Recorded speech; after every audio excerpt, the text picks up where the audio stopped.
The morning rush had just begun, and Emily moved swiftly between the clatter of dishes and the hum of conversation in the diner. Her uniform was a little faded, her shoes worn thin, but her smile never faltered.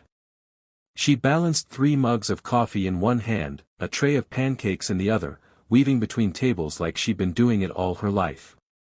To the regulars, she was more than just a waitress, she was the kind soul who remembered their favorite orders, who slipped an extra refill without charging, who asked about their kids and listened like she had all the time in the world. What no one saw was the quiet battle she fought outside these walls. The overdue rent notice folded inside her purse, the second job she worked cleaning offices at night, the college brochures hidden under her bed that she'd long since stopped believing she could afford. Emily carried it all in silence, determined not to let her troubles spill into the smiles she gave away so freely. She had grown up watching her mother do the same, work herself to exhaustion, yet still manage to pour kindness into everyone around her. For Emily, it wasn't just about surviving another shift, it was about preserving that legacy of grace, even when life pressed hardest. And so, she kept moving, coffee in hand, heart open, unaware that today's ordinary shift would soon turn into the moment that changed her life forever. The bell above the diner door jingled, and Emily looked up to see a man step inside. He didn't fit the usual crowd of truck drivers, office workers, and families who came in for comfort food. His suit was perfectly tailored, his watch gleamed under the fluorescent lights, and his expression carried the weight of someone lost in thought. He slid into a booth near the window, placing a leather briefcase at his side, and Emily approached with her usual warmth. "Coffee?" she asked. He gave a polite nod, barely lifting his eyes, and she noticed how he kept his hands occupied, straightening the cutlery, smoothing the edge of a napkin, finally setting down a small silver locket on the table. Something about it caught Emily's attention. It wasn't just expensive, it was personal. She poured his coffee, but her gaze drifted back to the locket, its delicate surface reflecting the soft diner light. When the man leaned away for a moment, she caught a glimpse inside. Her heart stopped. Staring back at her was a familiar face, a photograph she knew as well as her own reflection. Her throat tightened, and before she could stop herself, the words slipped out in a shaky whisper, "That's my mom." The man froze, his hand hovering above the locket. Slowly, he lifted his eyes to hers, confusion flashing across his face.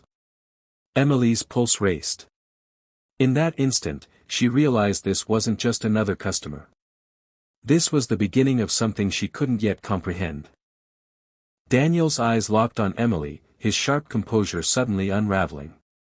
"What did you just say?" he asked, his voice low, almost trembling.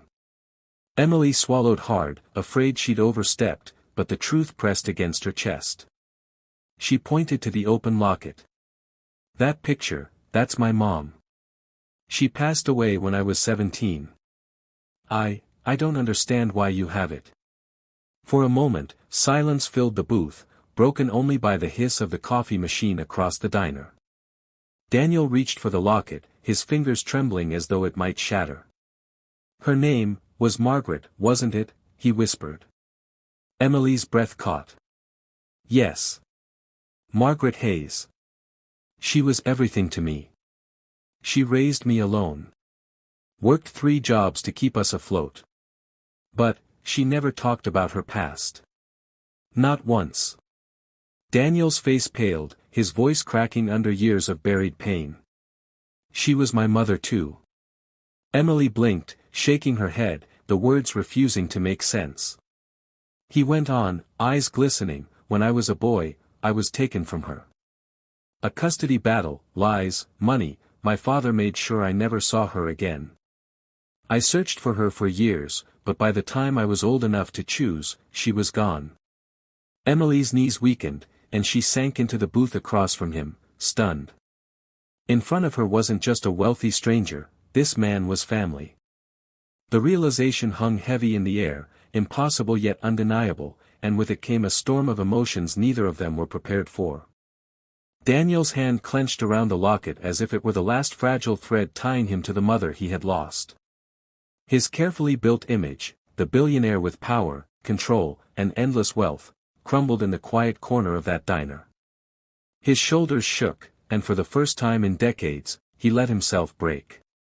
Tears spilled freely, his polished exterior shattering under the weight of regret. Emily sat frozen for a moment, watching the man everyone else might have called untouchable reduced to something achingly human, a son grieving for the love he was denied. Compassion welled up inside her, overwhelming the shock. She reached across the table, resting her hand gently over his. "She never stopped loving you," Emily said softly, her voice steady despite the tears blurring her own vision.